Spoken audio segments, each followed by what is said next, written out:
Hi every one, എന്തൊക്കെയുണ്ട് വിശേഷം? Hi every one, നമസ്കാരം. ഇന്ന് ഞാൻ എൻ്റെ ഈ ചാനലിൽ വന്നിരിക്കുന്നത് നമ്മുടെ എമ്പുരാൻ മൂവി റിവ്യൂവിനെ കുറിച്ചാണ്. ആദ്യം തന്നെ എമ്പുരാൻ മൂവി പോസിറ്റീവ് സൈഡ്സ് പറയാം.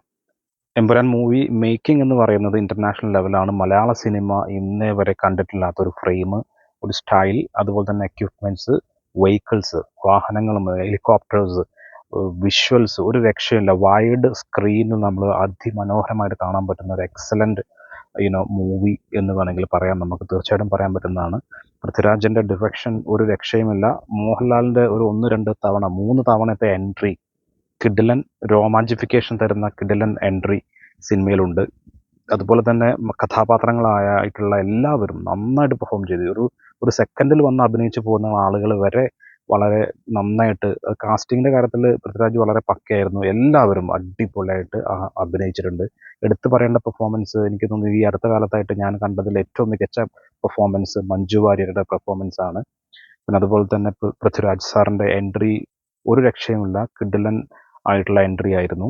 പിന്നെ വില്ലന്മാരെല്ലാം ഒന്നിനൊന്ന് മികച്ചിരുന്നു, അടിപൊളി. പിന്നെ പ്രത്യേകിച്ച് ഒന്നും പറയാനില്ല. ഇനി നെഗറ്റീവ്സ് പറയുകയാണെങ്കിൽ, കുറച്ച് കാര്യങ്ങൾ പറയുകയാണെങ്കിൽ, ഒന്ന്, ഒരു ഫസ്റ്റ് ബിഗിനിങ് ടു ഇൻ്റർവെൽ ഒരു ലാഗിങ് പോലെ ഫീൽ ചെയ്തിട്ടുണ്ട് പല ആളുകളും. പിന്നെ അതുപോലെ തന്നെ എന്നോട് ഞാൻ ലാലേട്ടൻ ഫാൻ ഷോ ആയിരുന്നു കണ്ടിട്ടിരുന്നത്. അപ്പോൾ ഫാൻ ഷോയിൽ എൻ്റെ കൂടെ അടുത്തുണ്ടായിരുന്ന കുറച്ച് ആളുകൾക്ക് ഒരു എന്താ പറയുക, ലാംഗ്വേജ് ഇംഗ്ലീഷ് ആൻഡ് ഹിന്ദിയുടെ യൂസ് കുറച്ച് അധികമായതുകൊണ്ട് ക്യാപ്ഷൻ നമ്മുടെ താഴെ ഇതുണ്ടെങ്കിലും സബ് ടൈറ്റിൽ ഉണ്ടെങ്കിൽ കൂടി ലാംഗ്വേജിൻ്റെ ഒരു മലയാളം ലാംഗ്വേജിൻ്റെ കുറവ് നന്നായിട്ട് പിന്നെ അവർക്ക് ഫീൽ ചെയ്തിട്ടുണ്ടായിരുന്നു. നമ്മുടെ കേരള സ്റ്റോറിയുമായിട്ട് കണക്ട് ചെയ്യുമ്പോൾ വളരെ കുറഞ്ഞ സമയം മാത്രമേ എമ്പുരാനിൽ ഉണ്ടായിരുന്നുള്ളൂ. അതുകൊണ്ട് തന്നെ അത് അത്രത്തോളം കൺവിൻസ് ചെയ്യാൻ പറ്റിയില്ല എന്നുള്ളൊരു കംപ്ലൈൻറ്റ് ഈ കുറച്ച് ഓഡിയൻസ് പറഞ്ഞു.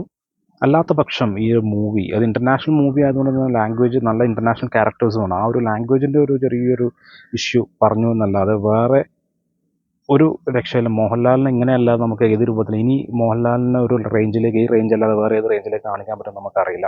So it was an amazing performance. So all must watch the movie.